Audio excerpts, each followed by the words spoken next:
My name is Jacob Kirby. I apologize for the audio-only version of this. I contacted the university in the Yale Bogan competition. Fortunately, none of them can find a recording of our pitch we did this year. So I'm just going to give you the audio-only version. Wyoming is becoming a new hub in nuclear innovation. We are building an advanced reactor in Kimmerer. We recently founded NERC, the Nuclear Energy Resource Center, and we are in the process of creating a world-class nuclear chemistry lab. And last summer, we hosted the Nuclear Innovation Bootcamp here at UW. 24 grad and PhD students from 16 countries came together to solve some of the biggest problems in the nuclear industry. That's where Alberto introduced his master's thesis to the team. A way not to just solve one of the biggest problems in the nuclear industry, but to turn it into an asset. Since then, we have grown. We have a team that has helped do the complicated chemistry and has experience working and experimenting with radioactive material. Myself, Jacob Kirby, have an MBA and a Master's of Science in Economics. Alberto and Simone, they work in nuclear reactors. Mario, Jean, and Miguel, they did the complicated simulations to calculate the hydrogen yield. And we have Massier, who is a radiochemist PhD who was helping out with our catalyzed radiolysis platform, and I will get more into that complicated term. So this is nuclear fuel. It's not a glowing green goo like in some popular media. Specifically, we're talking about U-235, the active ingredient of nuclear fuel. It's a pellet about the size of your pinky finger. All the fuel pellets required to power your house for a lifetime could fit inside of a soda can. It's very energy dense. And it's not a perfect analogy, but you can think of the fuel as a battery. When in nature, it's around 0.07% of the U-235 active ingredients. And it goes through a complex and honestly pretty cool process that I wish I had more time to nerd out on. That then concentrates it into around 5% of this active ingredient, U-235. Like the pellet in the assembly in the last slide. So this fuel then goes into a nuclear reactor for 3 to 6 years. It is removed with 90 to 95% of its potential energy still left over and put into basically a giant swimming pool to cool down for about a decade. Then, because there's no system in place to recycle or dispose of it, the fuel sits on site next to the reactor basically forever because there is no plan in the United States right now. That's right, we have the world's largest nuclear reactor fleet. We produce enough nuclear energy to power both Mexico and Germany. But we have no spent nuclear fuel strategy. That is because Nevada is a swing state, and that's where we were going to bury it in Yucca Mountain, but because of politics, that fell through. And the economics, as well as the fact that you can extract plutonium, which can be used to make a nuclear weapon, is involved with the reprocessing situation here. So we don't do it because of that. So we get about 18% of our electricity with a nuclear, and we have around 20 stranded sites. That is, sites that are no longer generating electricity, generating revenue, but still contain spent nuclear fuel. And if you pay an electricity bill or you pay taxes, you are paying for this problem. It costs tens of millions of dollars a year to store it. The cost goes up as the plants shut down. It's estimated that there is $40 billion in liability of spent nuclear fuel across the United States. That's where our company comes in. We use the spent nuclear fuel, the remaining battery life, after it cools off in the pool to generate revenue for 30, 50, really, theoretically, we could do this for 100 years. And we can then extract the uranium, and that is recoverable, and it can be reprocessed, or we can put it into permanent storage if that's what we decide to do in the United States. So our innovation uses the residual energy in spent nuclear fuel to create clean and what we are branding as purple hydrogen. I kind of hope that explains the branding and the colors. That can be used for electricity or industrial uses such as fertilizer, steel, and semiconductor production. Our technology is called, and okay, this will be on the test later, catalyzed radiolysis, which will occur in our ether cell.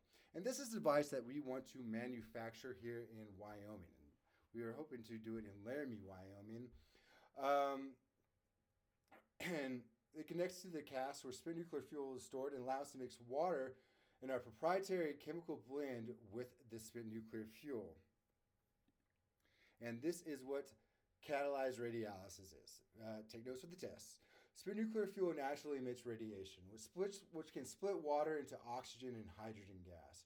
We introduce our chemical blend, our catalyst, which prevents these bonds from reforming, which increases these outputs by 200 to 300 times in our simulations that we did with these PhDs.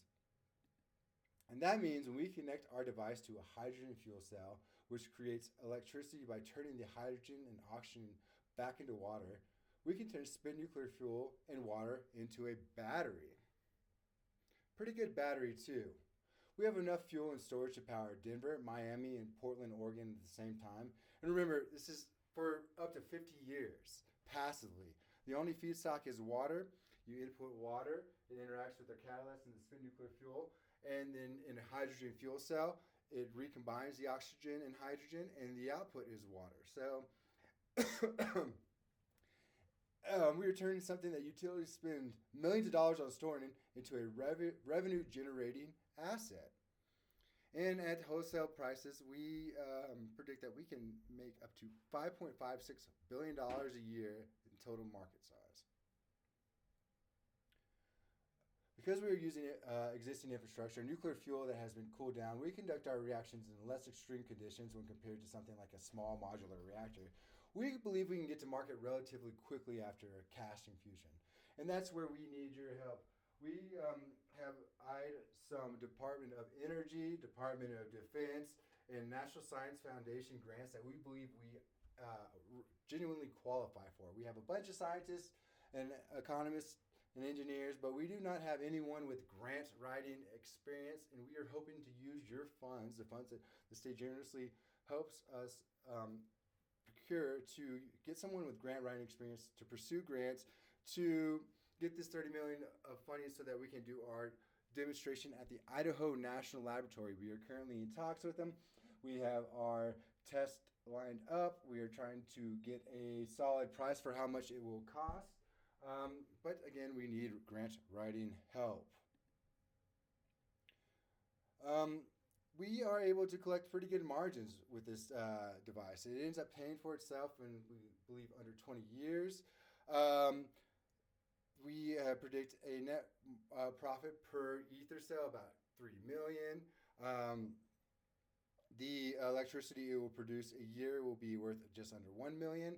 We are going to sell the ether device as well as get a licensing fee. We predict that it'll be just under $100,000 a year. So in our total addressable market, at 4% of it, we did this scenario in which we did 4 cooling pools, the 2 reactors in Texas and the 2 reactors in Alabama. We said, what you have in your cooling pool, that giant swimming pool that stores your spent nuclear fuel, instead of putting it into a cask that does not generate revenue, does not generate electricity, does not generate hydrogen for industrial uses, put it into our ether cell. Yeah, it's a little bit more, but you will make your money back. For these 4 cooling pools, we predict that to be about $558 million in ether cells, and about $20 million a year in license fees. We want to create a next generation energy economy that Wyoming can own and lead. We want to continue to build this nuclear energy marketplace that Wyoming has already started. We want to bring jobs, high-paying jobs to Wyoming, and we want to kind of end the brain drain that is going on where college graduates get a great education and then leave. We want to hire these great engineers and scientists that we train here and keep them in our state. And this is currently where we are. We have developed our catalyst and system design. We've simulated our hydrogen yield. We have confirmed the feasibility that it could make some money. We are finishing up on our intellectual property protection. At the university, we've brought on a couple more students. We have Ben, an engineer, And we have two students. We have Anthony and Adam from the University of Wyoming Law School, and they are doing our provisional patents for us. And we are finishing that up. We have done stakeholder engagement. We've worked with the National Science Foundation, and we can confirm that this is something that the industry is interested in. Now we just need to validate our catalyst performance in a lab, and we need a grant to do that. We acknowledge that the scale of this project is ambitious and may appear overwhelming. However, we know that great achievements are often the result of steady, consistent efforts. By taking it one step at a time and focusing on incremental processes, we can transform this bold idea into a reality with your help, and I appreciate your time. Thank you.